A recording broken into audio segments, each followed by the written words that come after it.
बेटियां समाज में अभिशाप नहीं वरदान है। यही बेटियां अपने दम पर देश और दुनिया में झंडे गाड़ रही हैं। ऐसी ही मेवाड़ की एक बेटी मैनचेस्टर में यंग वन वर्ल्ड समिट में अपने मेवाड़ का नाम रोशन करके आई हैं। इनका नाम है तस्नीम। आइए उनसे मिलते हैं और जानते हैं कि वे यहाँ तक कैसे पहुँची। तस्नीम जी, आपका द उदयपुर अपडेट्स में स्वागत है। Thank you. तस्नीम जी, जैसा कि अभी हम देख रहे हैं, बहुत सारे न्यूज़पेपर्स में, सब खबरों में आप छाई हुई हैं। आपने एक बहुत बड़ा प्रेजेंटेशन अपने देश के लिए दिया है। तो हम आपसे जानना चाहते हैं, सबसे पहले हमारे दर्शकों को आप अपना पूरा परिचय दें। मेरा नाम तस्नीम महजबीन है। मैं फ़खरुद्दीन भोजियावाले की पत्नी हूँ। मेरी माता का नाम महजबीन मगर और मेरे नाना नानी का नाम हुसैनी मगर और बतूल मगर है। और मैं नोवार्टिस फार्मास्यूटिकल्स में 4 साल से जॉब कर रही हूँ और ये मौका मुझे मेरी कंपनी नोवार्टिस ने दिया है और मैं उसकी तहे दिल से आभारी हूँ इसके लिए।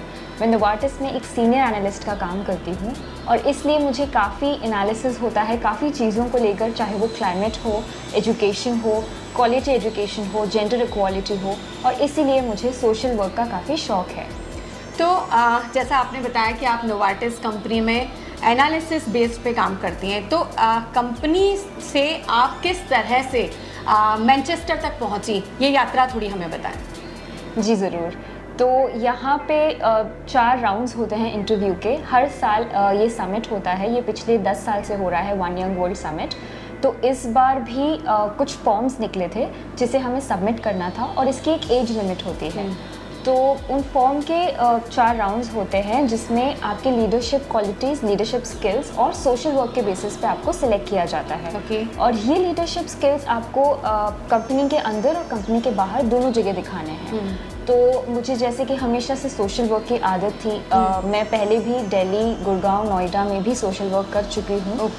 और उदयपुर में मेरी मम्मी के साथ, उनका एक NIEL इंस्टीट्यूट है, तो मैं उनके साथ जाती थी पढ़ाने।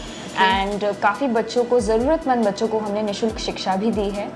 और लीडरशिप स्किल्स की बात करें तो मेरी कंपनी में काफ़ी इनिशिएटिव्स मैं रन करती थी और मैंने एक एनवायरमेंटल सस्टेनेबिलिटी का प्रोजेक्ट किया था। अच्छा। जिससे मुझे काफ़ी इंस्पिरेशन कहें या काफ़ी फेम कहें या रिकग्निशन मिला। तो वो भी मुझे काफ़ी काम आया इस तक पहुँचने के लिए, और इंटरव्यू में मेरे इंटरव्यू देने के लिए भी मुझे ये काफ़ी इम्पोर्टेंट रहा। जैसा आपने बताया कि ये सब काम जो आपने किए उदयपुर में, उदयपुर से बाहर, ये सब आपके इसमें काम आए, लेकिन फिर भी कहीं ना कहीं से कोई ना कोई प्रेरणा जो होती है वो हमें मिलती है। तो आप हमारे दर्शकों को बताएं कि इस तरह की आगे बढ़ने में आप अपने आप की जो प्रेरणा जो मिली है वो कहाँ से मिली आपको? जी, प्रेरणा जैसे बच्चा होता है बचपन से ही, तो सबसे पहली प्रेरणा आपको मिलती है आपकी फैमिली से।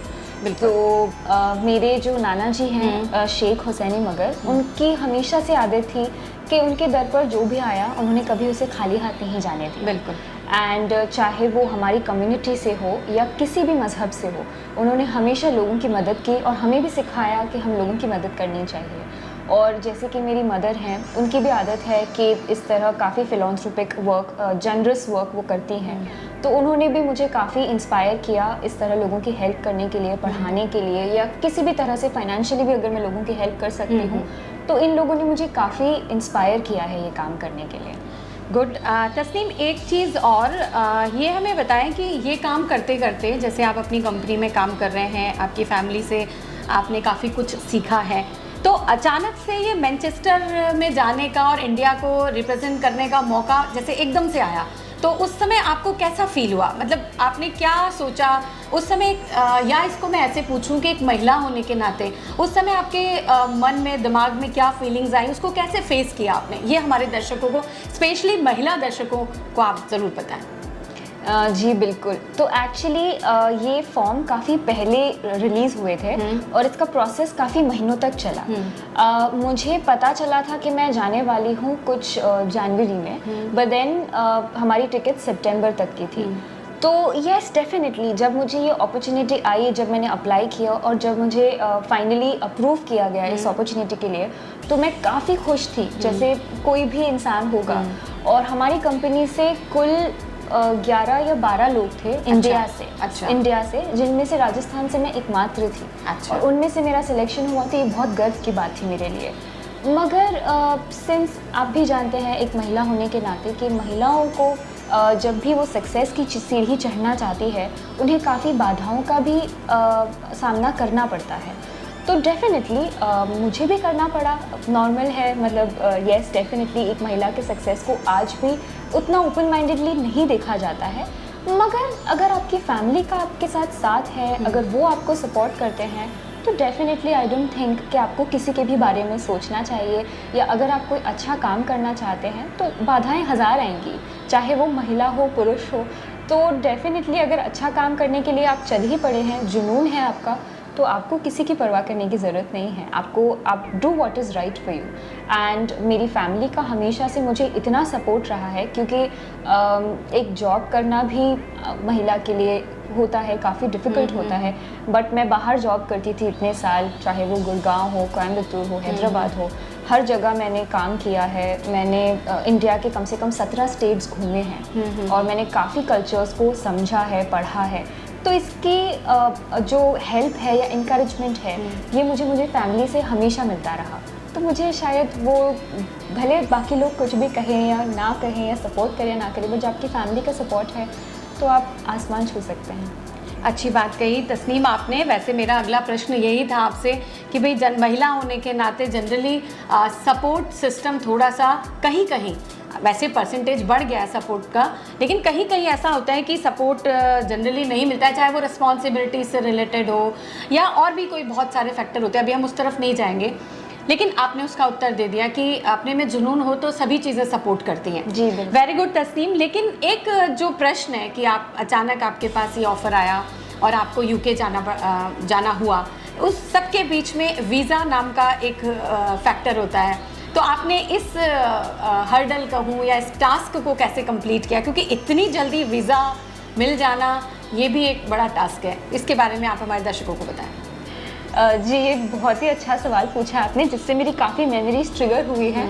तो वीज़ा मैंने अप्लाई किया था कुछ 4 महीने पहले, जून एंड में। एंड उस वक्त वेबसाइट पर और सब जगह दिखा रहे थे कि 6 वीक्स लगेंगे वीज़ा में। But then after a few weeks मुझे मेल आया, एंड मैंने एक्चुअली प्रायोरिटी वीज़ा नहीं लगवाई, तो मुझे मेल आया कि 9 to 10 वीक्स लगेंगे। और मेरी टिकट्स ऑलरेडी बुक्ड थी कंपनी की तरफ से। कंपनी ने बुक करवा रखी थी। लिमिटेड टाइम था। लिमिटेड टाइम था। एंड मैनचेस्टर का जो ये समिट है, ये 5 सितंबर को स्टार्ट होने वाला था। तो मुझे ऑलरेडी एक दिन पहले पहुंचना ही था, चाहे वो 4 हो या 3। तो मैंने सोचा 3 सितंबर को पहुंचती हूँ, 4 से मैं 2 दिन थोड़ा सेटल हो जाऊंगी मैनचेस्टर में, तो मुझे फिर ईजी हो जाएगा सब कुछ एक्सेस करना। तो 3 सितंबर की मैंने टिकट करवाई थी, कंपनी ने बुक की थी मेरे लिए। एंड मैं ये देख रही हूँ कि इतना लंबा टाइम हो गया है, अगस्त एंड आ गया है और मेरी वीज़ा ही नहीं आई। और न जाने कितने लोगों को मैंने कांटेक्ट किया इस चीज़ के लिए, कितने लोगों को अप्रोच किया, रिक्वेस्ट किया, but there was no answer. And बिल्कुल हमें यही जवाब मिल चुका था कि हमारे हाथ में नहीं है, आप भूल जाइए कि वीज़ा आएगी अब। और मैं इतनी निराश हताश हो चुकी थी कि यार इतना बड़ा मौका बहुत कम लोगों को मिलता है। वाकई में मौका बहुत बड़ा था, बहुत ह्यूज था। और ये जो समिट है, ये ओलंपिक्स के बाद सबसे बड़ा ग्लोबल समिट है। और मैनचेस्टर की हिस्ट्री में ये सबसे बड़ा ग्लोबल समिट है। 200 देशों से 2000 से भी अधिक लोगों का आना। तो मैं इतनी ज़्यादा, एंड मैं सारे होप्स लूज़ कर चुकी थी कि मैं जा पाऊँगी। मगर मैं एक बात लोगों को कहना चाहती हूँ कि खुदा कहें, भगवान कहे, वाहिगुरु कहें, वो मौजूद हैं। आप प्लीज़ ऊपर वाले में अपना फेथ मत लूज़ करिए, क्योंकि मुझे तो ऊपर वाले ने ही पहुंचाया है। ये मौका भी मुझे ऊपर वाले ने दिया है। और मैं दिन रात प्रे करती थी, दुआएं मांगती थी, नमाज़ें पढ़ती थी कि प्लीज़ मुझे वीज़ा दे दीजिए। और जैसे कि 3 सितंबर को मेरा टिकट था, एंड 2 सितंबर मॉर्निंग को मुझे मैसेज आता है कि मेरा वीज़ा प्रोसेस हो गया। Very good. तो मतलब मुझे ऐसा लगा था कि ऊपर वाले ने मेरी सारी दुआएं कबूल कर ली हैं। और मैंने हमेशा सोचा था कि ऊपर वाला जब मेरी यहाँ मदद करेगा तो मैं लोगों तक ये मैसेज ज़रूर पहुँचाऊँगी कि प्लीज़ ऊपर वाले पे भरोसा रखें, वो आपकी हर दुआ सुनता है। तो मतलब मैं पहले अहमदाबाद गई, मेरी मम्मा को मैंने फ़ोन किया कि मम्मा वीज़ा आ गया है, आप प्लीज़ जल्दी आइए। And she was already in school, वो पढ़ा रही थी तब इंग्लिश। एंड वो आई एंड माई फादर वो भी आए एंड मैं मेरी मॉम और मेरे फादर के साथ अहमदाबाद भागी मेरा वीज़ा कलेक्ट करने।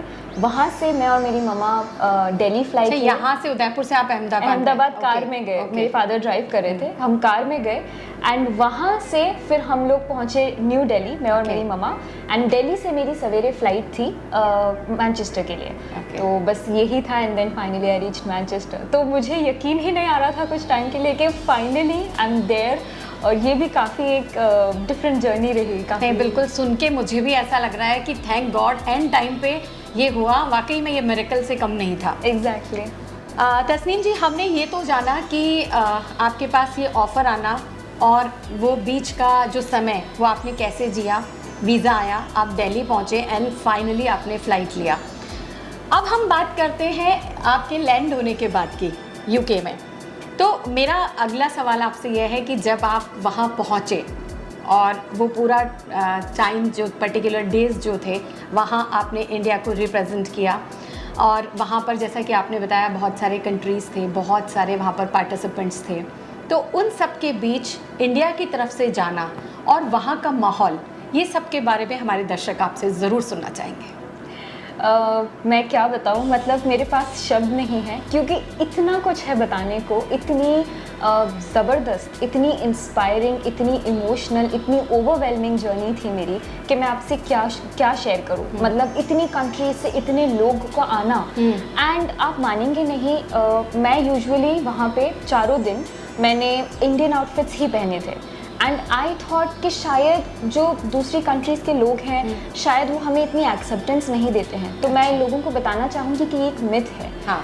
इंडियन आउटफिट्स को जब मैं पहन के गई थी, I think there were number of people जिन्होंने मुझे आके कॉम्प्लीमेंट किया और वो इतने खुश हुए मेरी कंट्री की आउटफिट्स देखकर, मुझे देखकर कि अच्छा आप इंडिया से हैं। वो एक सेकंड में पहचान जाते थे कि आप इंडिया से हैं। और इनफैक्ट मुझे ये टाइटल भी दिया गया था क्योंकि हमारा ओपनिंग सेरेमनी एतिहाद स्टेडियम में था। तो मुझे ये टाइटल दिया गया था कि the girl in the white sari. तो इसी चीज़ से मुझे लोग जानते थे एंड लोगों का इतना प्यार मिला, इतने लोगों के साथ हमें इंटरेक्ट करने का मौका मिला। वहाँ पर इतनी बड़ी बड़ी हस्तियाँ मौजूद थी जैसे कि Prince Harry, duke and duchess of Sussex, मीगन मार्कल एंड इतिहाज मोहम्मद, हेलेना एडन और भी कई हस्तियाँ, स्पोर्ट्स हो, पॉलिटिक्स हो या फिल्मों से रिलेटेड इतने लोग वहाँ मौजूद थे कि मतलब मुझे आई वाज स्टार स्ट्रक। इतना अच्छा लग रहा था और मुझे कई लोगों से मिलने का भी मौका मिला।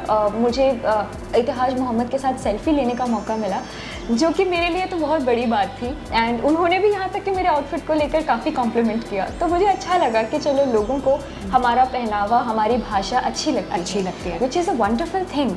एंड उसके अलावा वहाँ पर जब कुछ स्पीकर्स आए तो ये सारे स्पीकर्स क्लाइमेट से रिलेटेड हो, एनवायरनमेंट से रिलेटेड हो, डोमेस्टिक वायलेंस, जेंडर इक्वालिटी और बहुत ऐसी टॉपिक्स पर बात कर रहे थे। और कुछ वॉर अफेक्टेड लोग भी थे जिन्होंने खुद वॉर में रहकर उसे फेस किया और अब वो चाहते हैं कि और लोगों को ये तकलीफ ना हो तो उनको शेल्टर और उनको मेंटल हेल्प प्रोवाइड करते हैं। तो उनमें से जब वॉर अफेक्टेड लोगों ने स्पीक करना चालू किया, व्हेन दे स्टार्टेड स्पीकिंग, मतलब हम सब पूरे हॉल में रोने लग गए थे बिकॉज हमें महसूस हुआ कि यार क्या दर्द उन्होंने फेस किया होगा और क्या उनकी इंस्पिरेशन थी लोगों को हेल्प करने के लिए। और उनमें से एक जना था जिस बंदे ने स्पीच दी डोमेस्टिक वायलेंस के अगेंस्ट। उसने एक बहुत अच्छी बात कही that I am not a man if I am not a feminist. ये बात मुझे इतनी अच्छी लगी और मैं चाहती हूँ कि और लोगों तक ये बात पहुँचे और लोग भी इस चीज़ को अडेप्ट करें, चाहे नर हो या नारी हो। एजुकेशन सबके लिए है, सबके लिए। एंड आई थिंक सबको एक दूसरे को सपोर्ट करना चाहिए। Definitely women should support other women, women empowerment तो येस डेफिनेटली ज़रूरी है, but I think women should support man and man should also equally support women. इस चीज़ को भी मैं बहुत मानती हूँ। बहुत अच्छी बात कही तस्नीम। अगर ये बात सभी जने अप्लाई कर ले अपनी लाइफ में और आपके द्वारा दर्शकों तक, महिला दर्शकों तक ये बात पहुंचेगी तो ज़रूर वो कुछ ना कुछ सीखेंगे इससे और महिलाएं इससे आगे बढ़ेंगी। तो तस्नीम, बहुत ही अच्छे से आपने अभी हमको ये बताया कि आपने वहाँ लैंड होने के बाद और वहाँ से वापस टेक ऑफ होने से पहले तक ये एक्सपीरियंस लिया। और हमारे दर्शकों ने ये सब सुना। अब लास्ट में मैं आपसे ये पूछना चाहूँगी कि इतना अच्छा एक्सपीरियंस लेके आप वहाँ से आए हैं, तो हमारे दर्शकों को ज़रूर कुछ संदेश दीजिए कि जैसे आप देश का नाम रोशन करके आएँ, वैसे और भी तस्नीम हमारे देश से निकले। ये काफ़ी बड़ा कॉम्प्लीमेंट है मेरे लिए। और यस, डेफिनेटली मैं चाहती हूँ कि कोई भी हो, प्लीज़ आप सोशल वर्क करें, क्योंकि कई लोग हैं इस दुनिया में जिन्हें मदद की बहुत ज़रूरत है और हम जैसे लोग उनकी मदद कर सकते हैं, तो क्यों नहीं। चाहे वो एनवायरनमेंट से रिलेटेड हो, क्लाइमेट से रिलेटेड हो, वेस्ट डिस्पोजल हो, या डोमेस्टिक वायलेंस के अगेंस्ट खड़े होइए, आवाज़ उठाइए, प्लीज़ बर्दाश्त मत कीजिए। एंड उसके अलावा क्वालिटी एजुकेशन है, प्लीज़ अपने घर के बेटे बेटियों दोनों को एजुकेशन का गिफ्ट दें, बिकॉज़ ये एक बहुत बड़ा गिफ्ट है। और एक सबसे इम्पॉर्टेंट बात जो मैं कहना चाहूँगी, मिसाल देना चाहूँगी कि एक पतंग चाहे आसमान में कितना भी उड़े, उसका एक सिरा हमेशा ज़मीन से बंधा रहेगा। तो please stick to your roots. आपके कल्चर, आपके देश, आपके रूट्स को कभी मत भूलें, उसे रिप्रेजेंट करें, उसे दुनिया में और ज़्यादा अप्रिशिएट होने का मौका दें, और अपनी फैमिली को सपोर्ट करें, अपनी फैमिली से सपोर्ट लें। और जो भी फैमिलीज़ हैं, प्लीज़ अपने बच्चों को सपोर्ट करें, उन्हें एजुकेशन का गिफ्ट दीजिए, ताकि और भी बहुत लोग हैं इस दुनिया में जो शायद मुझसे भी बहुत आगे जाएंगे, और मैं चाहती हूँ कि वो आगे जाए, और मैं डेफिनेटली उनको सपोर्ट करूँगी। So yes. बहुत बढ़िया तस्नीम, बहुत अच्छी बात बताई आपने हमारे दर्शकों को, और आपकी ये जो यात्रा है कहीं ना कहीं हमारे दर्शकों को एक प्रेरणा ज़रूर देगी। और मैं आप ही की लाइन से इसका एंड करना चाहूँगी कि पतंग कितनी भी आसमान में उड़े, कितने भी फलक छुए, पर उसका एक सिरा ज़मीन पर ज़रूर रहना चाहिए। धन्यवाद।